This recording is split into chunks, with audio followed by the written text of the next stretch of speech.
Ladies and gentlemen, I got linked this video earlier, and I was just debating whether or not I should actually watch it, and then I saw frame 1. It's me. I'm there. Frame 1 of this video, and the title is How Hoyoverse Keeps Screwing Over Its Players. So why don't we go ahead, take a look at it, and see what the big points are, because it looks like this like ratio is pretty good. They're a creator who doesn't even have 1,000 subs yet. Let's see what they're all about with this one. It's basically just like an interface of this. What is the point? What is the point anymore? Is this predatory? And the answer is, at the end of the day, yes. So I wanted to take some time to take a look at the big 3 Hoyoverse games. That's a crazy juxtaposition, me and Mr. Pokey in the first 10 seconds of the video. Just saying. Genshin Impact, Honkai Star Rail, and Zenless Zone Zero. Lately, I've been seeing more and more in my comments that a bunch of you guys are frustrated with the games and are still working with them despite the flaws the game has so far. So the real question for today's video is it time to move on from Hoyoverse games or not? With all the questionable decisions the company has been making, especially with the recent controversy surrounding Honkai Star Rail, I think it's time we talk about it. So when Honkai Star Rail initially came out, it started off incredibly strong. The characters were balanced, everyone had a role, and even if you skipped a banner here and there, you would usually have a decent 4-star alternative that made it easy to recommend the game for new players. Well, and now look at the state now. Yep. Hey, I hope you pulled every single character in Amphorius, otherwise you might as well just go fuck yourself, buddy. But recently, things have gone downhill fast. The power creep is getting out of control, newer units completely outshine the older ones, making your past investments feel pointless, and it seems like every update, this just keeps getting worse and worse. Now, well, they did actually buff some of the older units, and I've seen some of the videos from Brax. It turns out that some of the buffed units might actually be somewhat usable. Some of them might actually be at the top of the meta in some of their specific roles. So we might go ahead and actually see how some of those buffs actually work out, because we actually own every single one of those characters that ended up getting buffed. The Silver Wolves, the Blades, the Jing Lees, as well as the Kafkas. During the recent dev livestream, they did announce a couple of great changes, like finally adding a skip button, and the long-awaited Fate Stay Night collab, which looks really promising. Archer, that's going to be a free playable character. That's amazing news. But then they dropped the bombshell. So to get the free light cone from the event, you're going to need to have 200 pulls. W, so player friendly. Oh, this is the best thing ever, guys. Woohoo! I can't believe there are people that are still trying to defend this. You just had a spending event. You just had a spending event in version 3.2. You want to know how you would have fixed this? You just make this go all the way until the end of the collab, or you make this like 80 pulls, 90 pulls maybe. One or the other. But instead, 200 pulls in one patch you have to spend, which is physically not even possible to earn in the patch. So, if you've taken a break or didn't save, you're basically being forced to spend money or miss out on limited content that might never return. This feels extremely predatory, especially when they're dropping 3 new characters at once. Even if Archer is free, this kind of design punishes casual and returning players. And let's not forget about the global passives they introduced. It's a system where characters can provide buffs even when they're not on field. This opens the door to even more power creep and pay-to-win mechanics down the line, like giving crit rate buffs or anything like that. I feel like after 3.2, a lot of people realized the trajectory of this game is absolutely fucking cooked, and so they just decided to stop playing it. If you were like a low spender or a free-to-play, I think that version 3.2 of Honkai Star Rail is basically like the death knell of your ability to play the game without spending money. And so maybe Hoyoverse probably just has like an overview of the actual spending players in their player base, and they heavily exceed, right, the number of people that are low spenders. And so they probably just gone ahead and they realized, based off the metrics, fuck it, we're not even gonna lose anything. We're not even gonna lose anything from having more of these spending events, because there are only spenders left in this game. That's what I think it is. Because having 2 spending events within 3 patches is crazy. gotten so bad that even major content creators like Gotcha Smack have completely quit the game entirely, and honestly, it's getting harder and harder to recommend playing Honkai Star Rail. So before we start talking about Zenless Zone Zero, I just want to say a huge thank you. We've hit 500 subs on the channel. To everybody who liked, subscribed, or just watched, I really appreciate you. Damn, he got almost 200 from this vid if he just hit 500 while recording. That's kind of crazy. So Zenless Zone Zero had a rough start, especially with the TV UI system. We are near the control room.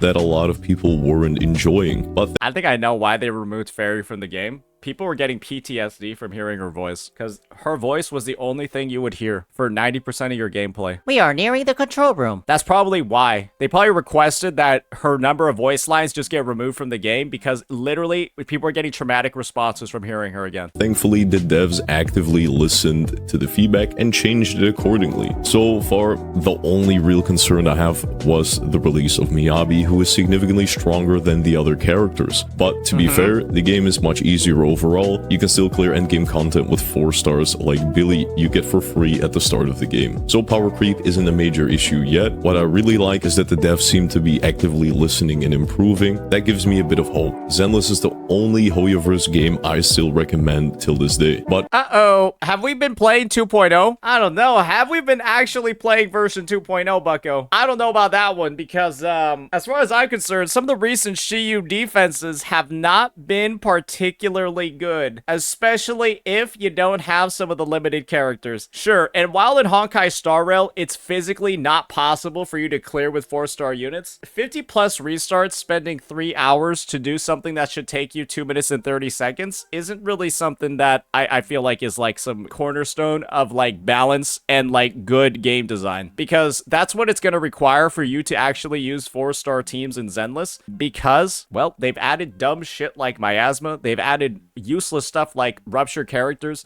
They've just gone ahead and they've kind of just cooked the game in such a way where it's inherently more predatory for absolutely no reason. When there was no reason, like there was actually no purpose in what they've decided to put in other than to make the newest types of characters stronger than others. given Hoyo's track record, I'm still cautious. I'm not fully confident it will stay that way. Now, let's talk about Genshin Impact. Yes, Genshin. The biggest issue is lack of quality of life improvements. We finally got the long requested artifact loadout system, and everybody was hyped with all the competition from games like Withering Waves. It finally seemed like Genshin was trying to step things up, but Oh boy, then we saw how it was actually integrated. Oh man. instead of a smooth and useful feature, we got a clunky, half-baked system that feels like it was rushed and doesn't even deliver on what players actually asked for. Meanwhile, Withering Waves nailed this concept right out of the gate. Their Echo loadout system just works, simple, effective, and useful. Hoyoverse had to do one job: copy what worked, but they couldn't even get that right. And this is what I think a lot of people are theorizing when it comes to why Genshin Impact doesn't have loadouts yet, is because the spaghetti code in the game literally does not allow for loadouts to occur. That's what I genuinely think is happening at this point, because there's no way that they've decided to just put in and make the feature this fucking bad unless they technologically are not able to do it. Because otherwise, it's the biggest spit in the fucking face of the entire Genshin player base for Wuwa to put it in months ago. They put that shit in like fucking March or February, right? And they also do it better.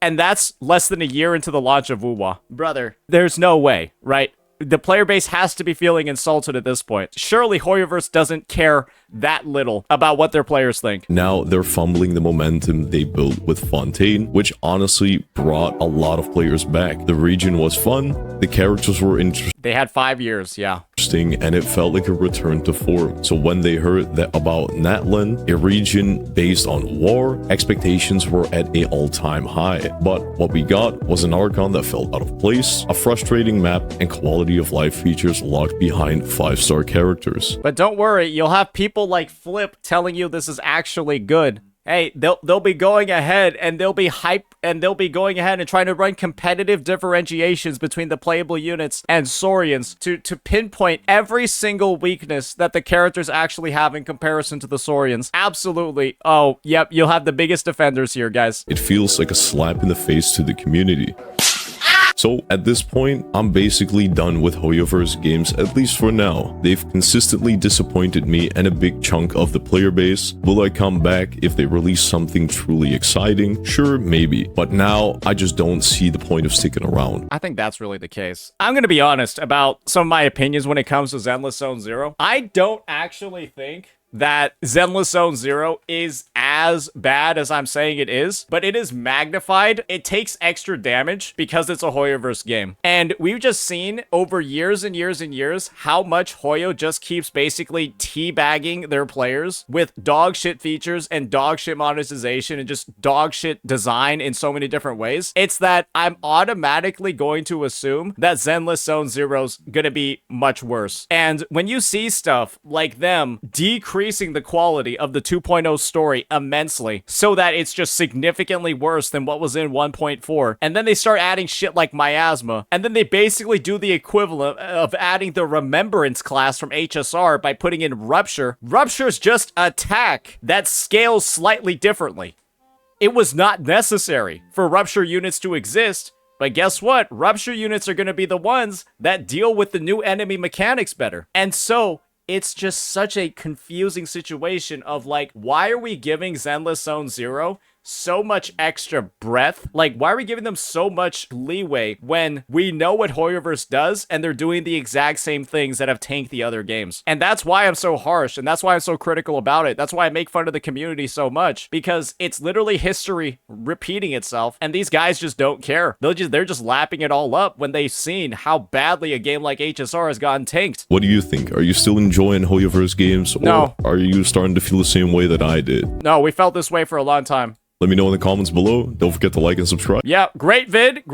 Let's link it over here. Awesome video. Hope this guy hits 1K subs soon. I'm going to subscribe as well, and I'll throw the video a like as well. Great video. I think it dives into the issues, but I think he actually could have gone a lot more in depth and then talked about the immense amount of damage that people in the community playing defense for these dog shit changes is doing. Because I think what he did was he talked about the issues. He talked about why the issues are bad, but what he didn't dive into and explore, which he should probably do in a future video, is how the community amplifies these problems and literally makes them worse by being some of the worst communities in the space. And you've already seen it firsthand. HSR, ZZZ, and Genshin Impact have the worst fucking communities in the space, especially when it comes to legitimate criticism about the features that are actively killing their games. Let me know what you all think about this one, ladies and gents. Peace.